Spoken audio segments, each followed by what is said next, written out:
Lapor acara pencucian wajah Satuan Brimob Polda Aceh dalam rangka memperingati Hari Ulang Tahun POM Brimob Polri ke-78.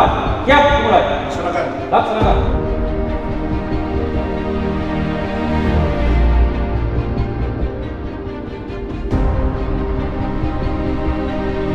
Kepada wajah Sat Brimob Polda Aceh Satya Dhamma Raksa.